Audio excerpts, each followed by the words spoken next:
Dingin banget. Kenapa, Jal? Biasa mas. Mau dipeluk? Nanti yang balik ke puncak lagi mas. Gue mah gak perlu dipeluk. Karena yang penting Liverpool udah balik ke puncak. Ngegusur Arsenal yang cuma dikasih waktu sehari doang di puncak. Wih, lo gak bikin postingan-postingan gajah turun dari pohon gitu gak ada? Karena belajar dari Arsenal musim lalu aja. Sabar dulu, tungguin dulu mas. Tapi kalau gue juga ngambil quotes dari gue kemarin di Instagram, kalau gue bilang baru imsak udah pengen batalin sahur atau batalin puasanya karena baru cuman jarak 5 menit, 3 menit, 2 menit semua berubah total. Tapi jangan pernah nggak selesai nonton MU karena selalu bakal ada kejutan-kejutan menarik dari setiap nonton MU, mau itu kalah, mau itu menang, mau itu seri, mau itu kesel, mau itu ngamuk-ngamuk, itu semua bercampur aduk dalam situ. Tapi kita nggak membuka dari MU yang dengan drama-drama ketololannya. Jadi orang banyak bilang, oh 7 gol pasti seru. Kagak ada yang serunya. Itu lebih ke low quality game yang sangat-sangat dumb and dumber itu dua-duanya timnya. Tapi kita lebih ngebahas tadi yang Rijal bahas, tim yang kembali ke puncak hanya jeda sehari setelah kemarin Arsenal sempat ada di puncak sesaat. Sekarang giliran kembali Liverpool yang kembali menang dengan menghadapi Sheffield. Tapi sebelum gua ngebahas dari game-nya dan juga ulasannya, kita lihat dulu komentar dari Jurgen Klopp terkait pertandingan kemarin. Ini dia quotes-nya. Ada nggak tampilannya? Ini dia tampilannya. Jadi intinya adalah si Klopp ini itu ya, lo baca sendiri, intinya adalah dia nggak peduli Arsenal atau City yang main, yang penting menang sesuai dengan gayanya Liverpool. Dia sekarang udah nggak ngeliat kanan kiri, fokus aja apa yang depan mata, apalagi sekarang ada di puncak kan. Jadi ya itu mungkin buat para suami-suami yang baru menikah juga lihat, fokus aja apa yang depan Anda, jangan kanan kiri. Fokus di puncak. Di puncak iya, soalnya di puncak mah nggak fokus ya. Nggak banyak kanan kiri ada. Ya gue mah di tahun fokus. Oh iya. Banyak yang mana nih? Lu fokus yang mana nih? Jagung gitu, ada restoran Padang, Fokus ada kan bawahnya tebing-tebing, kalau jalan bahaya. Iya. asal jangan ke villa-villa, gitu lah, villa bahaya kadang-kadang ya. Oke, kita nggak ngomongin soal itu, tapi ngomongin soal yang Ada Unai Emery soalnya. good evening. Kita ngomongin bagaimana Liverpool yang kemarin bisa mengambil puncak alih klasemen kembali. Setelah ini Liverpool kan udah dibilang ada masa-masanya bakal anjlok. Mungkin yang paling vokal adalah Coach Yasin dan juga Mas Arya dulu masih pernah meragukan bagaimana kualitasnya. Cuman belakangan setelah pergantian tahun Mas Arya justru udah mulai pede. Coach Yasin kemarin masih merasa belum. Nah, tapi lo melihat kemarin pertandingan kemarin mencerminkan apa Liverpool sesuai gayanya kemarin menangnya? Sebenarnya kemenangan kemarin itu sebenarnya udah banyak banget kita lihat Liverpool menang pakai cara kayak gitu di musim ini, karena caranya menyulitkan diri sendiri itu udah pasti Liverpool banget musim ini, tapi somehow mereka menang dan dapat 3 poin. Tapi kalau untuk pertandingan kemarin lawan Sheffield, gua ada flashback kayak match lawan MU di Old Trafford di ajang FA ya. Oh sama nih Sheffield sama MU. Bukan levelnya nggak sama lah, tapi Liverpoolnya sendiri yang menyulitkan karena awal masuk periode babak kedua khususnya di 15 menit awal, di menit 45 sampai 60 itu Liverpool mainnya sloppy banget kalau gue bilang, mulai hilang bola, peluang mulai banyak dibuang-buang, passing di sepertiga lapangan udah mulai hilang, dan itu menurut gue ngasih kesempatan ke Sheffield buat back in the game, dan itu sama sekali nggak perlu dilakuin sama Liverpool karena seharusnya gue sih expect-nya menang mudah lah lawan tim yang paling gampang jadi lumbung gol di musim ini, dasar klasemen juga, tapi somehow mereka kesulitan di 15 menit awal babak kedua. Tapi beruntungnya seperti Mas Arya udah pernah bilang di 2 minggu lalu, substitution Klopp itu selalu spot on di musim ini. Dan itu menurut gua yang membantu Liverpool tadi malam, khususnya walaupun salah akhirnya diganti, menurut gue itu nggak ada sentimen sama sekali dari Klopp. Dia based on performance, dia berani narik Salah dan hasilnya Robertson yang masuk, Elliot yang masuk, dan itu ngubah jalannya pertandingan. Ya karena kan mungkin masih jeda 2 hari juga akan langsung ketemu MU kan, walaupun MU nggak, ya mungkin nggak sesusah itu sama Sheffield ya kalau dipikir-pikir, mungkin beda tipis. Tapi belajar dari FA Cup kemarin ternyata menjadi laga yang cukup melelahkan menghadapi MU. Akhirnya Klopp kemarin memutuskan untuk rotasi juga ya Mas Arya kemarin ya. Iya, ya kalau dari komposisi ya sebetulnya gue ngelihat ada yang beberapa pemain yang kayaknya nggak layak jadi starter. Salah satunya Gravenberch.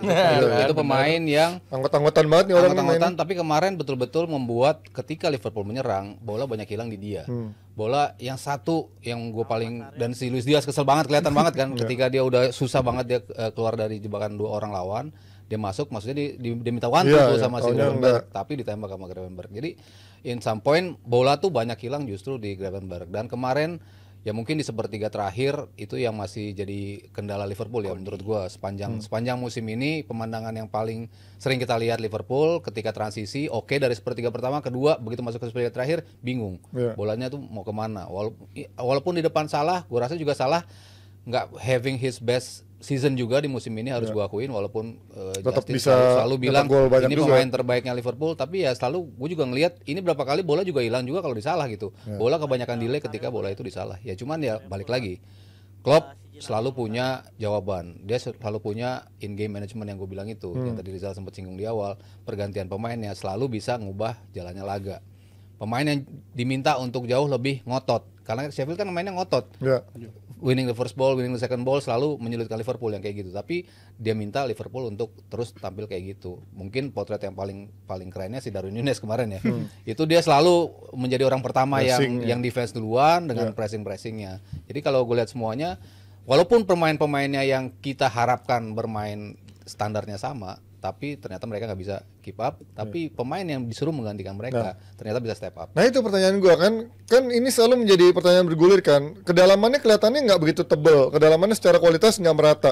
Tapi somehow ketika pemain-pemain yang harusnya diharapkan lebih bagus digantikan sama pemain yang tadinya nggak diharapkan, selalu bisa bergantian memberikan kontribusi. Di apa menurut lo? Apakah memang faktor Klopp itu sebegitu besarnya membuat pemain yang tadinya nggak diharapkan nyata bisa selalu bergantian kontribusi gitu kan? Sebelumnya gue pengen menjelaskan tadi soal quotes-nya Jurgen Klopp. Ya. Itu dia ditanya soal gimana lu nanti hari Minggu tuh main, lu nanti weekend ini mainnya hari Minggu, sementara City dan Arsenal mainnya Sabtu. Ya. Gimana lu tuh berpengaruh nggak sama lu secara mental, secara tim lu? Malah dia seneng karena kita punya jatah istirahat yang lebih banyak. Jadi gue nggak peduli City mau main kapan, Arsenal mau main kapan. Jadi untuk yang belum jelas soal quotes-nya Jurgen Klopp tadi kayak begitu.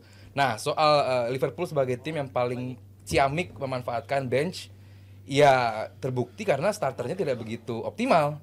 Dan kemarin jangan orang lupa juga, ini bukan sekedar Liverpool menang, tapi Sheffield pun 7-8 starternya pada cedera juga. Ya. Sheffield pun ya tadi Mas Rido bilang dia adalah tim yang emang optimal dalam counter press. Tapi kemarin kesulitan sekali si Sheffield ini untuk melakukan counter press, tidak sama sekali nyaman. Ada sesekali untuk bisa nembus lini belakang, itu juga ya ala kadarnya, golnya pun dari bunuh diri. Artinya bahwa Sheffield pun emang biasanya adalah tim yang bagus dalam nge-press atau counter press, tapi di game kemarin menghadapi Liverpool yang sangat underperform. Sangat underperform. Oke, sekarang kita lihat golnya. Ya itu apresiasi kepada Darwin Núñez lah. Kita harus apresiasi kalau dia emang nggak punya ketajaman, tapi dia punya work ethic yang luar biasa.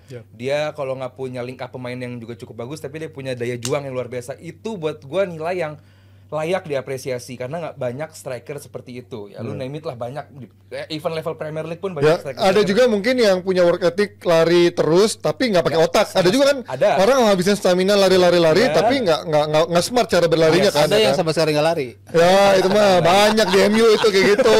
Stoknya begitu semua. Pancingannya nyampe lah. Stoknya banyak. Nanti kita bahas itu. Jangan bikin emosi sekarang.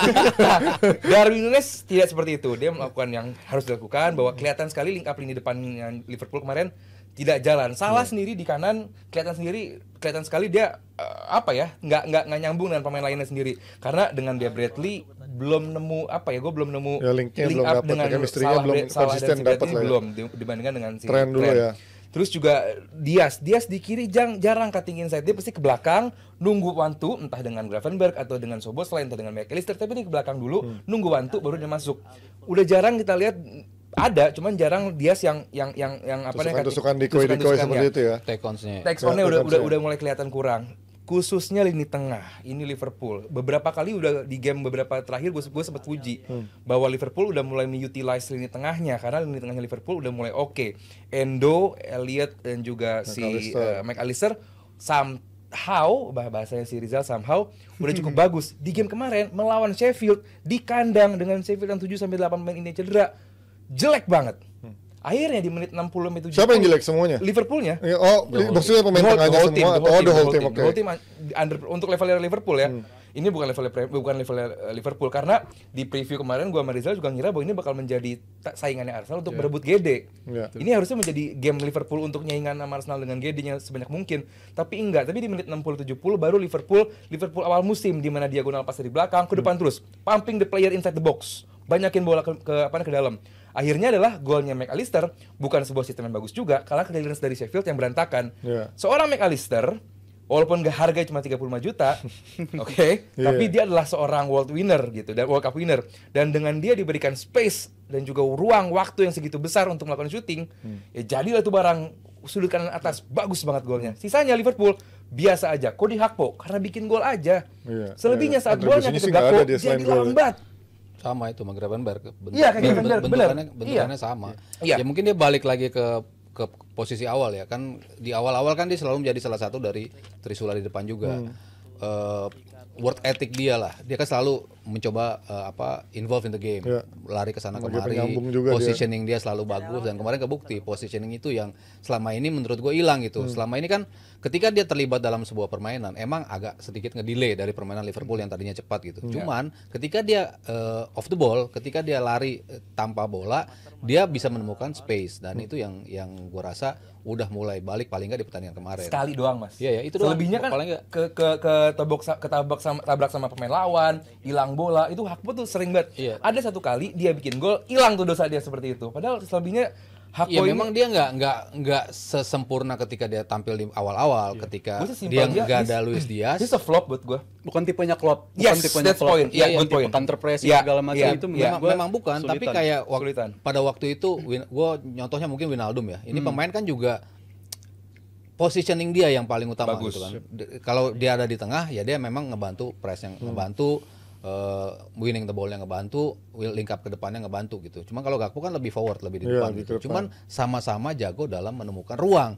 Nih pemain-pemain seperti ini tiba-tiba ketika bola dilempar ke dalam ada yang bisa ngambil siapa? Ya biasanya dulu Wijnaldum, nah sekarang mereka punya Gakpo gitu. Yang dibuktikan di awal-awal musim. Sempat hilang banget, tapi sekarang paling enggak dia udah ngebuktiin dia bisa mencari ruang dan bisa manfaatin ruang. Mencari ruang, dapat ruang, begitu dipasing Yang bola-bola atas itu yang bola-bola atas. Oke, begitu. Tapi bagi gue untuk Gakpo juga menurut gue dia nggak membantu diri dia sendiri. Kenapa gue bilang begitu?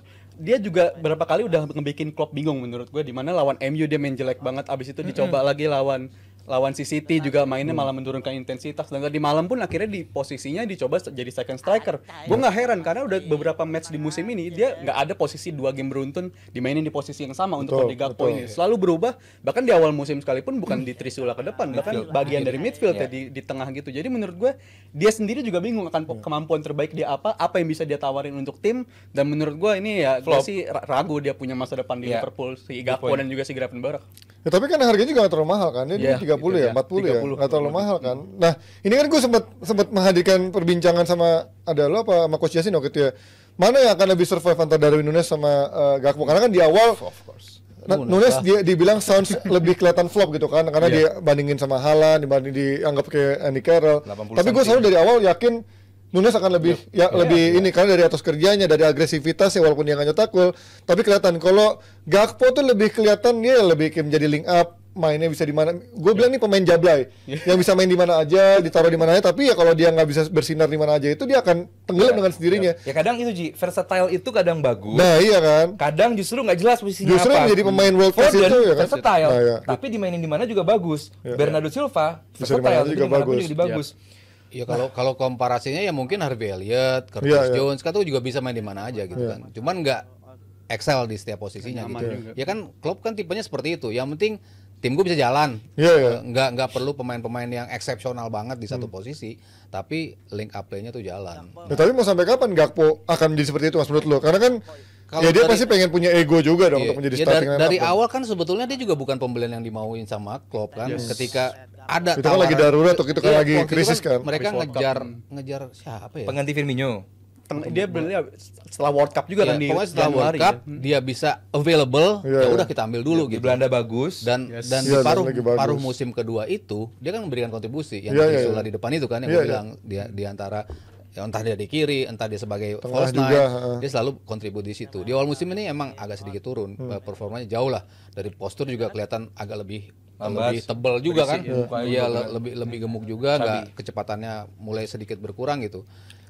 Ya paling nggak dia udah mencoba untuk balik lagi untuk apa yang menjadi keutamaan dari dia yang tadi itu mencari posisi. Cuma kalau tadi lo bilang komparasinya dengan Darwin Núñez ya jauh lah. Masa depan nggak di Liverpool? Ya sebagai kayak gitu aja, super sub. Apakah dia mau tetap tergantung dia egonya mau apa enggak gitu kan? Sih nggak super banget. Iya, maksudnya sebagai rotasi ya. Lo dimainin di mana? Oke, gue siap untuk dimainin. Gue rasa iya dia nggak masalah ya udah gitu. Tapi kalau dibandingin nuntut lebih. Ke ininya ya Mas, ke semua forward yang available di Liverpool opsinya nggak ada Núñez, ada si Jota sekalipun itu kan tipe yang at least dia nggak terlalu kualitas pegang bolanya nggak kuat-kuat banget, tapi Jota oke dong. Snapshotnya dia bisa Jota oke dong. Snapshot apa lagi ya anjir bahasa lo anjir Gen Z. Ya nggak perlu nunggu 1-2 detik kalau ada momen bertembak screen langsung mancer tembak. gitu.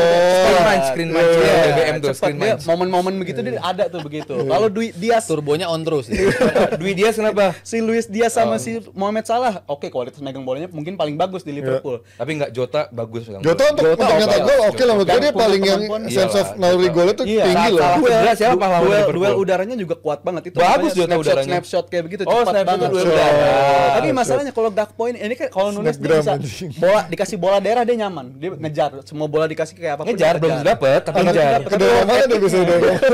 Work ethicnya. Oh, daerah mana? Jota Sama juga bikin kemampuan- lawan tertekan. Iya, Iya, Jota ini kan bisa itu. ngepres segala macam. Tapi Gakpo ngepres juga nggak terlalu nyaman. Megang bola selalu ngarepin bola ke kaki, bukan bola ke daerah kayak macam si Nunes atau Diaz atau Salah sekalipun. Jadi menurut gua dia ini kalau di pilihan opsi lini depan, pilihan paling terakhir menurut gua Gakpo dan itu menurut gua sulit banget untuk survive di Liverpool apalagi musim depan si Edwards udah balik lagi yang tipe orang yang sangat-sangat data freak segala macam dan menurut gua kalau ada Edwards di Liverpool, ini pemain nggak bakal selamat sih. Waktu Gakpo datang, Edward bukan yang datengin. Udah nggak ada keluar ya. Ya kita lihat nanti seperti apa striker Liverpool yang akan turunkan menghadapi MU. Apa mereka justru meremehkan dengan merotasi, atau justru mereka belajar keras dari FA Cup kemarin dan membuat mereka harus berpikir ulang untuk meremehkan MU di laga akhir pekan nanti. Kita akan bahas dengan topik yang kalah serunya. Tapi sebelumnya gue mau ingetin kalau kalian mau beli jebret merch yang nggak kalah kerennya seperti penampilan Liverpool ataupun penampilan Chelsea kemarin, bisa lihat di ini ya desain-desainnya. Bisa langsung klik link di deskripsi, atau kalian juga mau punya